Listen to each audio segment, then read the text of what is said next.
This is not a catch-22. Today I heard in the Spirit many of you saying, thinking catch-22. Many of you feel like you are in a catch-22 situation, where circumstances and situations have occurred which are beyond your ability to cope with, deal with or control. What may have come as a surprise to you is not a surprise to me, says the Lord. What you see as a catch-22, I see as an Isaiah 22.22 moment.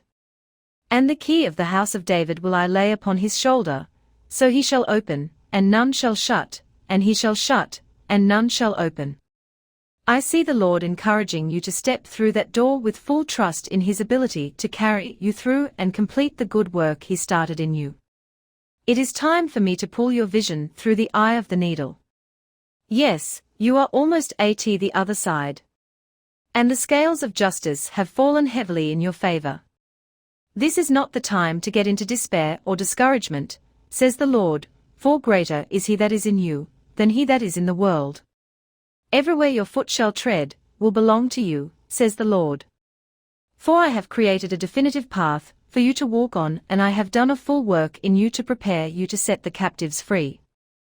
There will be those that I am sending you, that you know not yet of. But they have been reserved for such a time and place as this.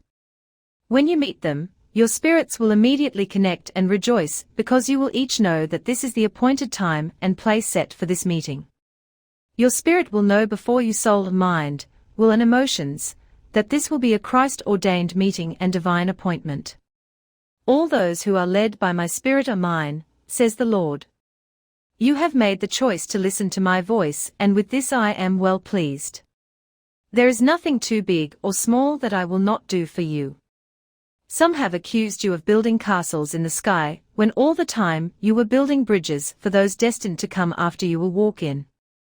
Yes, you have not just gone ahead, you are the head. Your pioneering days in the wilderness days are nearly over. Now it's time to culminate all you have learned there, and for it to come to the forefront, and to explode into a mighty manifestation of my true sons and daughters, who will do great exploits for me. There will be those who will come to me and say, But Lord, in your name we drove out demons and prophesied in your name. But I will say, Get away from me. I never knew thee. But as for you, you have kept my word even when you had a little strength. The enemy has attempted to impose upon you every trick in his little black book, to try and throw you off course and derail you from the purposes and plans I have for you. But you have stood fast and firm. Some days relying on the assurance of your salvation, and others on your experience throughout your long arduous, but epic journey with me.